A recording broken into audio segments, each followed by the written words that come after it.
जिंदाबाद, सुधाकर सिंह जिंदाबाद, अखिलेश यादव जिंदाबाद, अखिलेश यादव जिंदाबाद, समाजवादी पार्टी जिंदाबाद, जिंदाबाद जिंदाबाद अखिलेश यादव जिंदाबाद, जिंदाबाद जिंदाबाद नेताजी अमर रहे, अमर रहे अमर रहे नेताजी अमर रहे, अमर रहे अमर रहे नरेश उत्तम पटेल जिंदाबाद, जिंदाबाद जिंदाबाद अखिलेश यादव जिंदाबाद, जिंदाबाद जिंदाबाद समाजवादी पार्टी जिंदाबाद।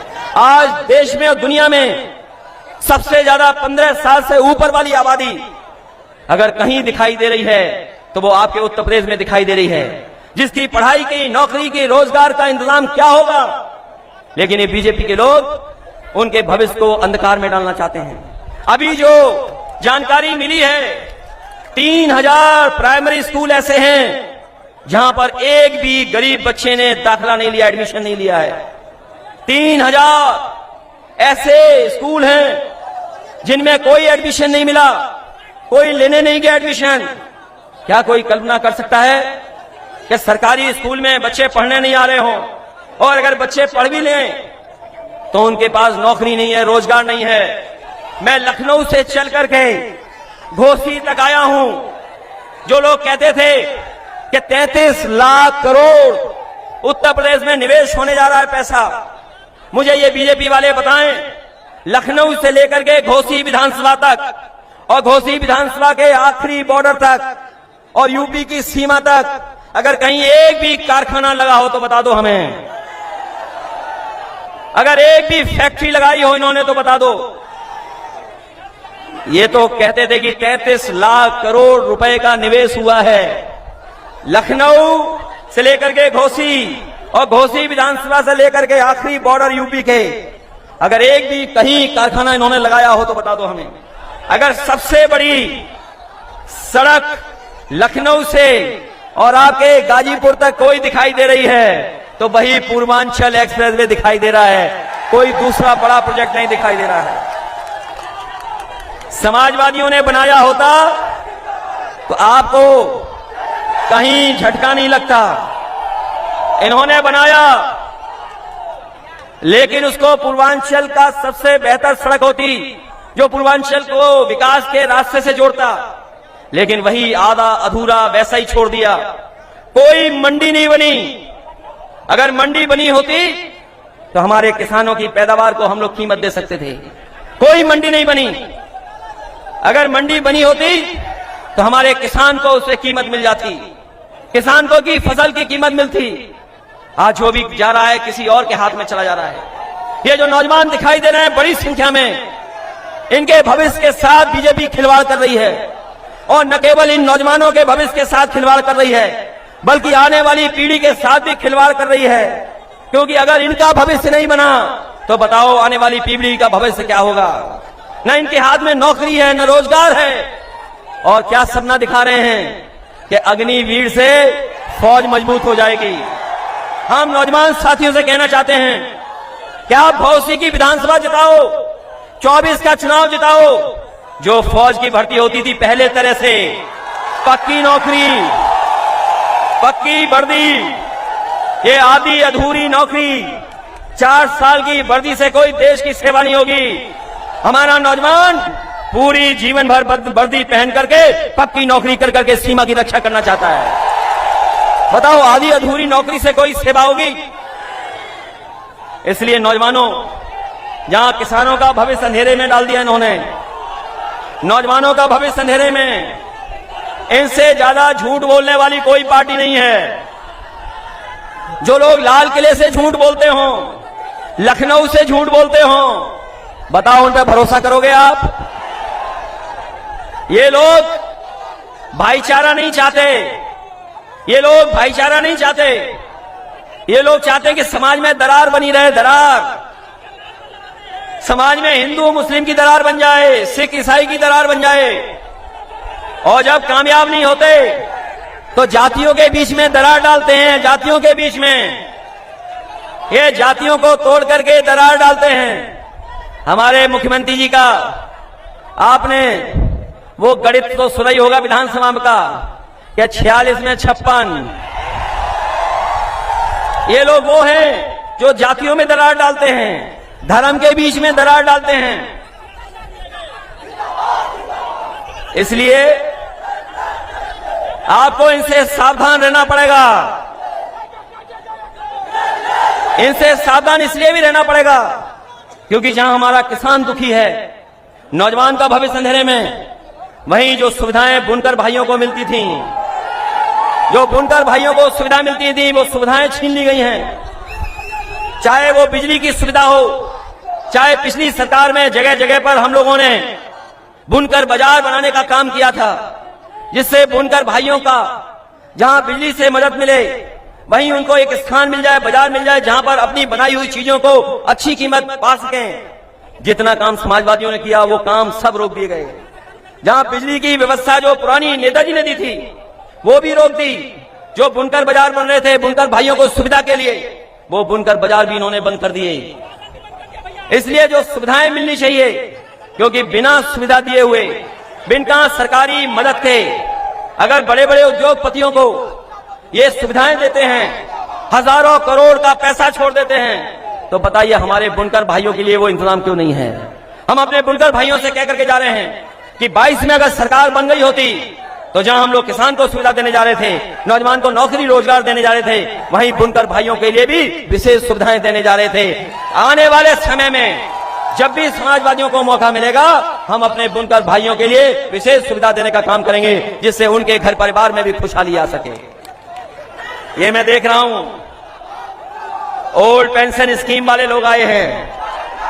ये भी समाजवादियों का मुद्दा था। समाजवादियों की मदद करें। जितनी आप जल्दी मदद करेंगे ओपीएस उतना ही जल्दी लागू हो जाएगी।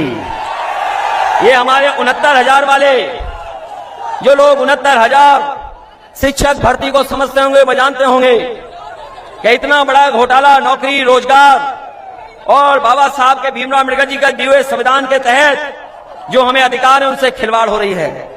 लगातार इनके साथ भेदभाव हो रहा है। केवल 69,000 में भेदभाव नहीं है, जितनी भी सरकारी संस्थाएं हैं उन सब पर भेदभाव करने का काम कोई कर रहा है तो वो भारतीय जनता पार्टी के लोग कर रहे हैं। जो लोग कहते हैं कि हम लोगों ने भेदभाव किया है, वो बताएं जो संस्थाओं में बैठे लोग हैं, जो संस्थाएं आज बीजेपी के समय पर उनके पास पहुंच गई हैं, उन संस्थाओं में किन लोगों को बैठाया है, किनको बैठाया है उन संस्थाओं में? उन संस्थाओं में हमारे आपके लोग नहीं हैं। वो ऐसे लोग हैं जो हमारे आपके भविष्य को भी आगे नहीं बढ़ने देना चाहेंगे। इसलिए लड़ाई बड़ी है और ये लड़ाई केवल घोसी विधानसभा के संदेश की नहीं है, ये 24 के चुनाव के लिए भी संदेश है। इसलिए पहले तो ये कुछ वोटों से रह गए थे और कुछ वोटों से पीछे रह गए थे। पिछली बार चुनाव भी नहीं लड़ा पाए क्योंकि हमें बाहर से भी लोग लाने पड़े, बाहर से भी लोग लाने पड़े इस उम्मीद से कि सब मिल जाएंगे तो हम सरकार बना ले जाएंगे। लेकिन हमें नहीं पता था कि स्वार्थ के लिए कुछ लोग कुछ भी कर सकते हैं। जहां वो उन्हें दिखाई देगा कुछ स्वार्थ, उसी तरफ चले जाएंगे। सुधाकर सिंह जी मामूली वोटों से रह गए थे पिछली बार, वो भी बाई इलेक्शन था, लेकिन ये बाई इलेक्शन अलग तरह का है। सुधाकर सिंह के अलावा और साइकिल के अलावा कुछ दिखाई नहीं दे रहा है। केवल हम लोगों को इतना ध्यान रखना है कि वोट तो है हमारे पास, लेकिन ये वोट पड़ना चाहिए। मैं इसीलिए आया हूं आपसे अपील और निवेदन करने कि हमारे आपके पास समर्थन है, सहयोग है सबका। यहां जितने लोग बैठे हैं उस कोने से लेकर के इस कोने तक, जहां अपनी पार्टी के लोग हैं, दूसरे दल के भी लोग हैं, दूसरे संगठन के लोग भी हैं, वो भी समर्थन कर रहे हैं। कोई जाति धर्म नहीं बचा जो आज समाजवादी पार्टी और सुधाकर सिंह के साथ खड़ी ना हो। इसलिए केवल आपको अपना वोट बचाना है और वोट डालना है। अभी जब चुनाव करीब आएगा, बीजेपी के लोग घबराएंगे तो प्रशासन को आगे कर देंगे, पुलिस को आगे कर देंगे। सुना है कि जिन इलाकों में समाजवादी पार्टी का वोट ठोस है, वहां पर नौजवानों को परेशान कर रहे हैं, घरों में घुस रही है पुलिस। अरे प्रशासन के लोगों, ये काम मत करो आप, ये काम ठीक नहीं है। क्योंकि प्रशासन के लोग भी अंदर ही अंदर कह रहे हैं जीत तो सुधाकर ही रहे हैं, जीत तो साइकिल ही रही है। इसलिए किसको खुश करने के लिए आप किसको खुश करना चाहते हो? इसलिए कम से कम हमें उम्मीद है कि प्रशासन निष्पक्ष काम करेगा। और याद रखना हमारे मतदाता भाइयों, नौजवानों, बुजुर्गों, हमें पता है कि मैनपुरी के चुनाव में भी बड़ा प्रशासन कुछ कुछ गणित लगा रहा था। कभी किनकी ड्यूटी लगनी है उसका गणित लगा रहे थे, कभी गणित इस बात का लगा रहे थे कि किसके घर में पुलिस भेजनी है, कभी प्रशासन ये तैयारी करता था कि रात में जाकर के डराएंगे। लेकिन वहां का मतदाता डरा नहीं, उसने कहा आ जाओ, अगर आना है तो आ जाओ, हम पीछे नहीं हटेंगे। और परिणाम ये हुआ कि मैनपुरी से लाखों वोट से हरा करके भेजा। इसलिए घोसी के अपने मतदाताओं, ये घबरा तो नहीं जाओगे? केवल मेरे सामने कह रहे हो कि घबराएंगे नहीं, ऐसा तो नहीं कि 5 तारीख और 5 तारीख से लेकर के 8 तारीख तक आपको पूरी जिम्मेदारी के साथ रखना पड़ेगा। और लोकतंत्र में कोई रास्ता नहीं है, ये वोट ही बदलाव लाता है, वोट ही बदलाव लाएगा। बताओ, ये विरोधी लोग घबराए हुए हैं कि नहीं घबराए हुए हैं? ये मंत्री लोग रुके होंगे घरों में, रात में रुके हुए हैं क्या मंत्री लोग? आपको कुछ नहीं करना है, जहां मंत्री घुसे हो चुपचाप वीडियो बना करके भेज देना। अगर मंत्री लोग रुकेंगे तो हम लोग भी रुकेंगे, हमारे नेता भी रुकेंगे। अगर मंत्री रुकेंगे तो हमारे नेता भी रुकेंगे। मंत्री छोड़ जाएंगे जिला तो हम लोग भी चले जाएंगे।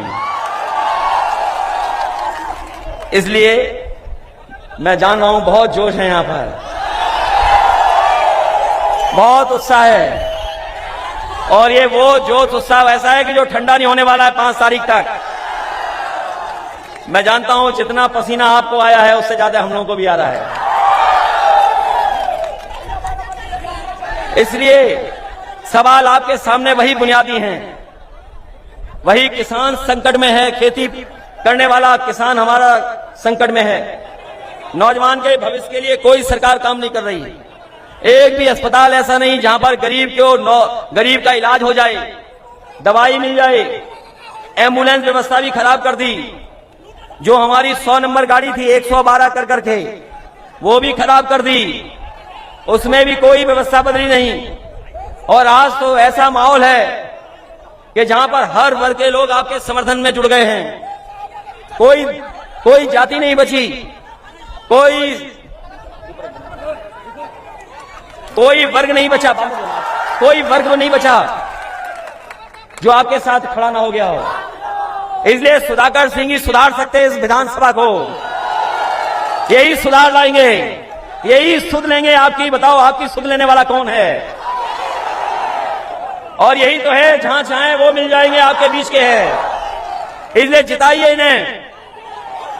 आप जिताओगे इन्हें, ये मान लें कि अपना बूथ और अपने गांव में सबसे ज्यादा वोट इनके पक्ष में आप पड़वाएंगे। मैं धन्यवाद देना चाहता हूं अपने जोन प्रभारी, सेक्टर प्रभारी, सह प्रभारी, पर्यवेक्षक जो लगातार लोगों को समझा रहे हैं, लोगों को जोड़ रहे हैं। मैं अपने तमाम संगठन के लोगों को कहूंगा कि आज के बाद केवल अपने आसपास ठीक रखें और वोट डालने का इंतजाम करें। वहीं जहां मैं इन पदाधिकारियों का धन्यवाद देता हूं, वहीं हमारी पार्टी के बड़े नेता यहां पर मंच में हैं। प्रदेश अध्यक्ष जी से लेकर के बलराम यादव जी, लालजी वर्मा, रामचंद्र राजभर जी, राजेंद्र कुमार जी, दयाराम पाल जी, मिठाईलाल भारती जी, ओम प्रकाश सिंह, चंदेव यादव, राजीव राय जी, काजल निषाद, डॉक्टर राजपाल कश्यप, रामा से विश्वकर्मा जी, अल्ताफ अंसारी जी, हाजी इरफान, राम जतन राजभर, कमलाकांत राजभर, बिचई सरोज, मनु अंसारी, महेंद्र चौहान, धर्म प्रकाश, दूधनाथ यादव जी, शिवचंद, तिरमान दत्त जी, काशीनाथ जी, आलम बली जी, नफीस, दुर्गा यादव, अमरेश चंद जी और हमारे तमाम समाजवादी पार्टी के सभी वरिष्ठ नेता जिनके मैं नाम नहीं ले पा रहा हूं, जो मऊ के हैं, इस विधानसभा के हैं, उन सबका मैं धन्यवाद और आभार प्रकट करना चाहता हूं। वहीं महिला संगठन से लेकर के बहुत सारे पदाधिकारी हैं, मैं उनका धन्यवाद देता हूं। यहाँ हमारे फौज के लोग भी दिखाई दे रहे हैं, मैं सैनिक प्रकोष्ठ के लोगों का भी धन्यवाद देता हूं।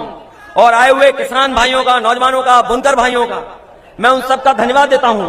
और आप सबसे इस उम्मीद और इस भरोसे के साथ कि 5 तारीख को घोसी विधानसभा का परिणाम समाजवादी पार्टी के पक्ष में होगा। आपको केवल अपना वोट डालना है, आसपास के लोगों को समझा करके मदद मांगनी है।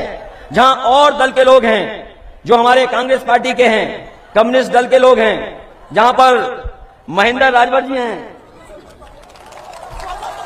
और उनके तमाम सहयोगी साथी जो आए हैं, मैं उनका भी धन्यवाद देता हूं कि जहां ये चुनाव लड़ना चाहते थे इनका दल, लेकिन इनके दल के प्रत्याशी को चुनाव लड़ने नहीं दिया, उनका पर्चा भी नहीं भरने दिया। ये बीजेपी का नया तरीका है, ये लोकतंत्र में नया तरीका बीजेपी ने अपनाया है, जहां पर लोगों को चुनाव मत लड़ने दो। याद रखना, अभी तो ये इन्हें रोक रहे हैं, अगर ये 24 में सरकार बना ले गए तो हो सकता है हम और आप भी भविष्य में कभी वोट न डाल पाएंगे। इसलिए घोसी विधानसभा से ही मन बनाइए कि जो लोग हमें आपको लोकतंत्र में धोखा देके गए हैं, जो आपके भरोसे का विश्वास के और जो आपने भरोसे के साथ वोट डाल करके जिता करके भेजा था, वो अपने स्वार्थ में गए हैं, जनता के स्वार्थ में नहीं गए हैं। और अगर आपके स्वार्थ में गए होते तो 17 साल, 10 साल और लगभग 7 साल यूपी सरकार ने बताओ क्या विकास किया है। अगर कोई जनता को सुविधाएं दी हो इन्होंने तो बताइए आप। इसलिए जहां ये लोग केवल धोखा देकर के वोट ले रहे हैं और जो लोग थोड़ा बहुत सुविधाएं दे रहे हैं, लेकिन अगर आप महंगाई की तुलना करोगे तो महंगाई इतनी बढ़ा दी है कि हमारा किसान और गरीब कभी खुशहाल नहीं हो सकता। इसलिए इन्हीं शब्दों के साथ मैं जनवादी पार्टी के संजय चौहान जी का भी धन्यवाद देता हूं कि उनका भी सहयोग और समर्थन मिला है। तमाम और साथी जिनका मैं नाम नहीं ले पा रहा हूं, मैं उनको भी धन्यवाद देता हूं कि इस लड़ाई में हमारे साथ आए हैं। इन्हीं शब्दों के साथ आप सबका